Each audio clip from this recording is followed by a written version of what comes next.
The Hughes River Overlook is a spot on Skyline Drive in Shenandoah National Park. I go up into the park and paint quite a bit, and I managed to catch this spot right at the peak of fall this year. It was really spectacular. The sun was in a great position for me, and I managed to get a little sketch almost completed. And so I decided to come home and do a finished painting of this. As you see, I start with a drawing. Once again, just a simple drawing to sort of mark the demarcations of the bigger shapes for the block in. In this instance, I'm working back to front and just trying to get all that color in there in big flat shapes as quickly as possible. As this process goes on, once I get the shapes established, then I start to model the forms and apply color on top of that, working from big to small until I get down into the details. And at the very end, what I do is adjust edges, correct misstated values, and generally go over the whole painting and try to make it as perfect as possible for the time I have.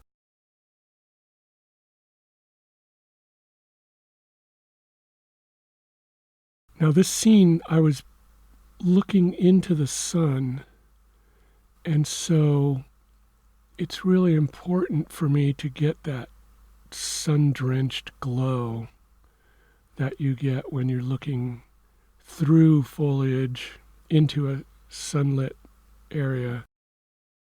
And you'll see here that there's a lot of stuff going on in this picture.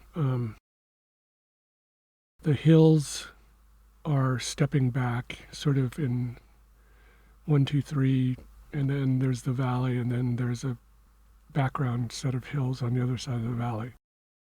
And so right now I'm just blocking in the shadow areas of all those shapes.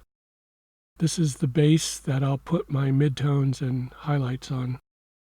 And I like to establish this first, usually. The color gets darker and warmer as it gets closer.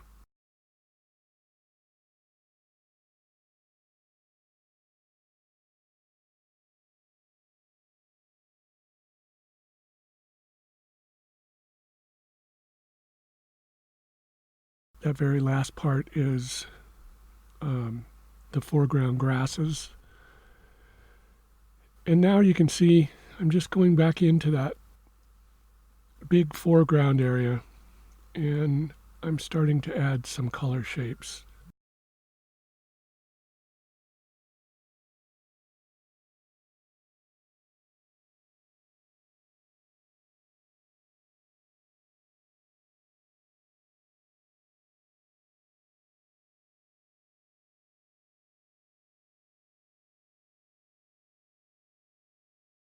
These color shapes, I'm trying to keep them all a similar value, and I'm adjusting them slightly for hue and temperature. So some are a little more green, some are a little more yellow, some are a little more red.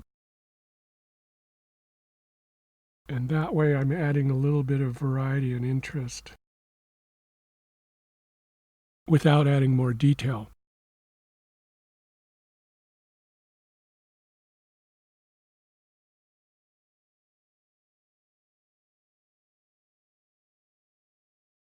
There's also a lot of bare foliage with no leaves on it, and those areas appear gray or gray-violet, and they're a lot brighter than the shadow areas.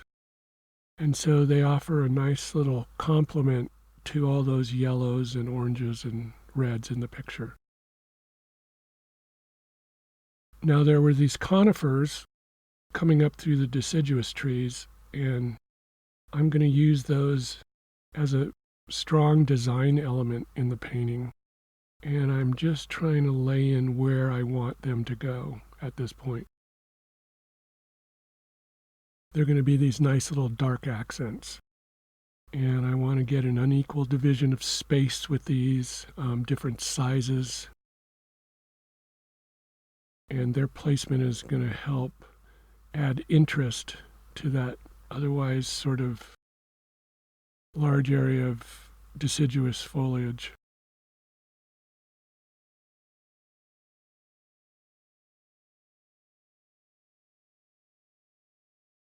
And now I'm modeling these bushes in the front. I think they were sumac. And they were very brightly lit for most of the time I was out there painting. And I want to capture that brightness. And so between them and the grasses and the tops of the trees and stuff, I'm going to really punch this color up and keep this value pretty high as I go along.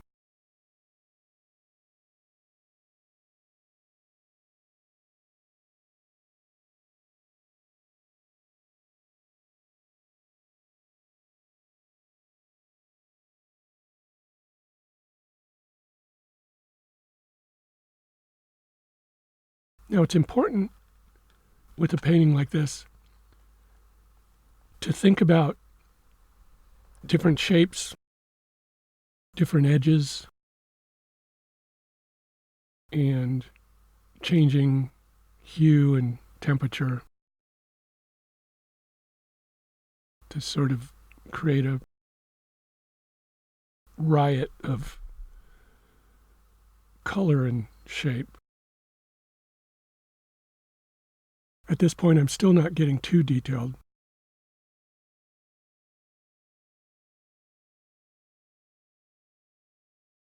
And you can see I'm developing the light now, the direction of the light, by highlighting those conifers and giving them some edge light.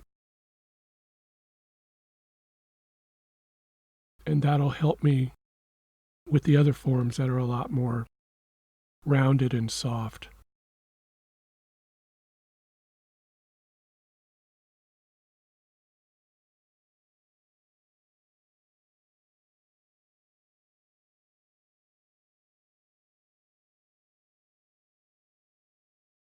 Now these are mid-ground lights,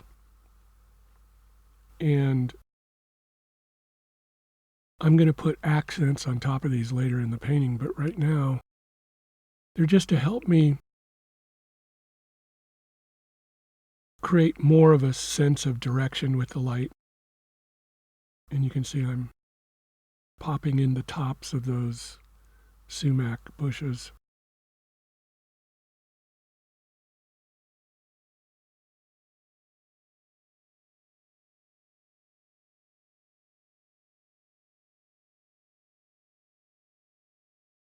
And again, trying to vary the edge, the angle,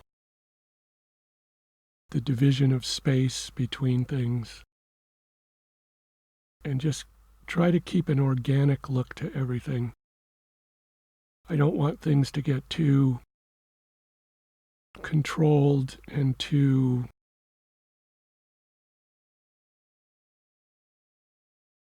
structured so that everything's spaced evenly.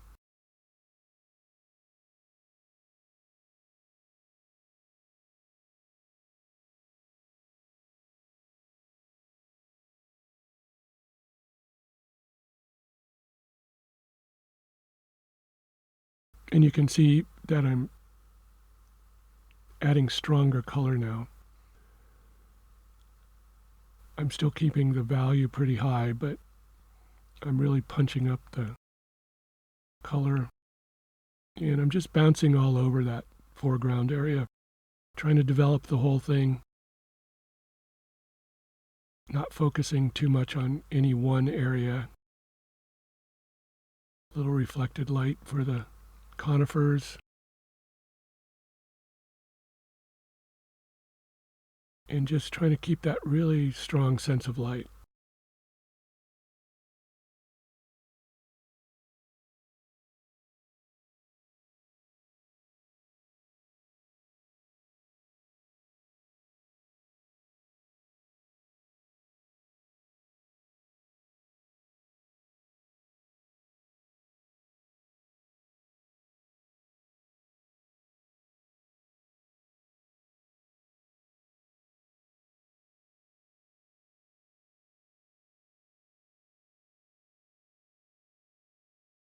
working this way helps me see the parts that I'm unsure of. So that foreground area was the thing I was the most convinced I could accomplish. So painting that first allows me to go into these more subtle areas in the middle ground and the background and model those now. Those highlights on those ridge lines are really subtle, and I wanted to make sure that I could get them bright enough and gray enough so that they stand out. I don't want them too saturated so that they don't look right, and I also don't want them too dark. I put a little bit of modeling in that shadow area just to give it some texture.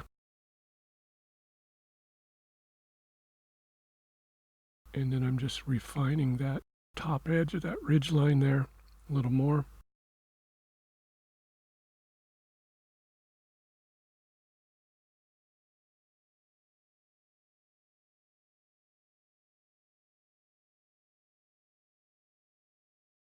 That farther ridgeline has even less color in it and is even closer in value to the shadow. And so it's really important to be careful when adding that color. A lot of people ask me about how do I paint over the block-in and not get my color very muddy. And the way I think of it is the block-in is fairly thin. It covers the canvas, but it's not very thick paint.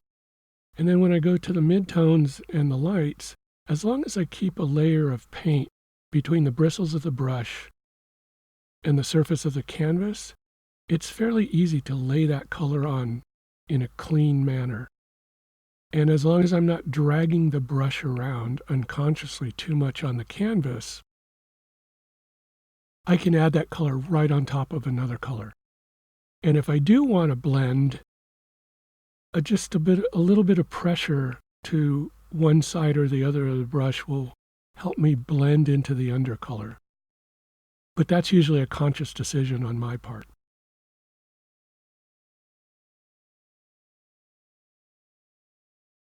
So as long as I'm not futzing too much with the brush on the canvas and I'm thinking about laying it in, putting it at a certain angle, a certain shape, if I want to change a shape, I add to that shape by making another brush stroke. I don't drag it too much unless I actually want a blended brush stroke.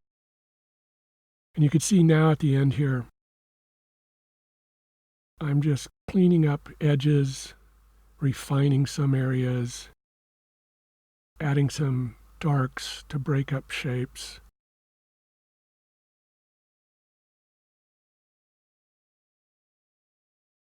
Thinking about the negative and positive spaces I'm looking at.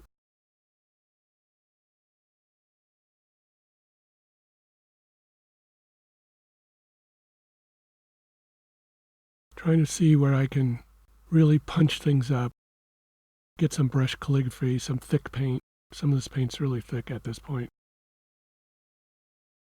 And it's all trying to add variety and interest without adding too much detail.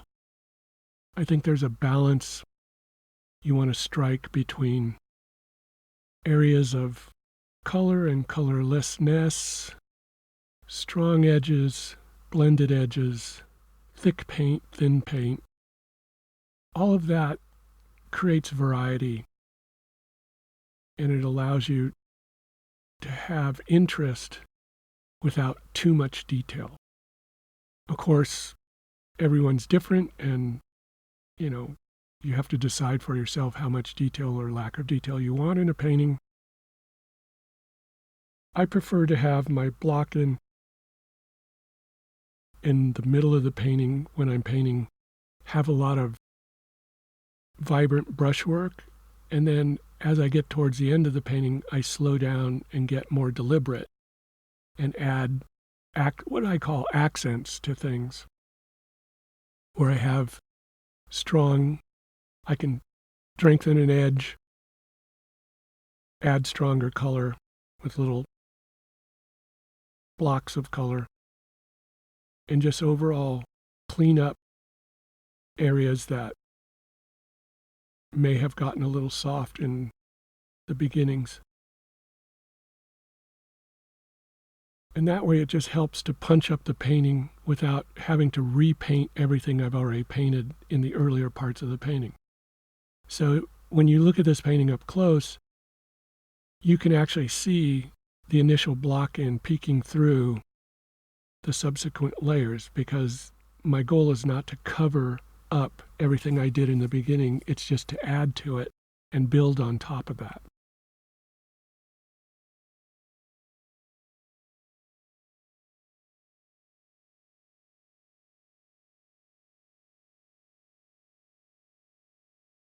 I think these little touches at the end really bring the painting alive.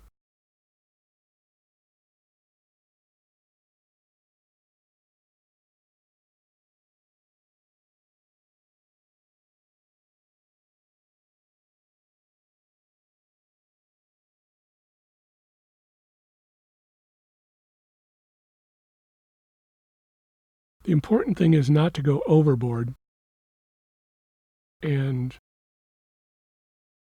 repaint everything.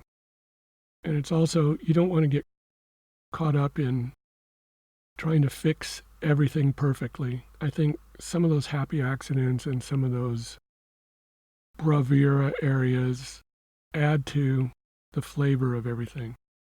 Now, the far side of the valley had this set of hills, and in the scene, they were, because of the position of the sun, they were casting a slight shadow. And I just wanted to get that separation from the valley floor into the painting. So that's what I'm doing now, is I've gone back in and I've adjusted that color back there to add that very subtle shadow for those hills. And it just helps to add an extra layer of depth in the painting. And now I'm going to clean up the edge where the sky meets those hills, the tops of those hills, and just make that a nice stronger edge here by adding some lighter color along the top of those hills. Really cause them to punch out from the sky.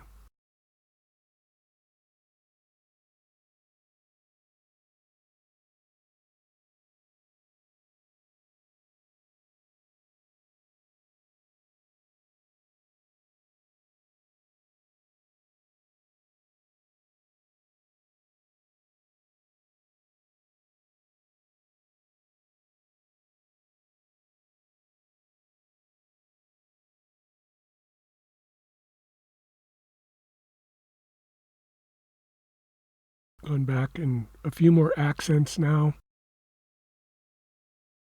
And just at this point, painting's almost finished, and so I'm trying to balance my desire to keep painting with finishing the painting and not overwork it. I think there's a tendency, especially when you have a painting that's working well in your mind, you think things are going well in the painting, you sort of want to preserve that feeling, and you will tend, or at least I know I find myself, I will tend to want to keep working on a painting when it's going well because, things are going well.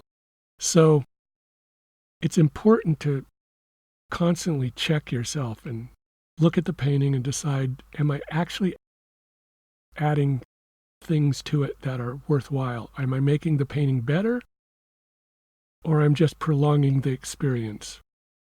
And if you're honest with yourself, you'll come to a point where you'll say to yourself that there's nothing more I can do with this painting. I just need to let it be the painting it is and call it a day. And that's a thing I think all artists struggle with. The struggle about having a bad painting and what you have to do to overcome that. But I think also there's a struggle, especially towards the end of a good painting, to think about the finish. Thanks for watching. I hope you like it. If you do, please subscribe or tell your friends and share. Thanks.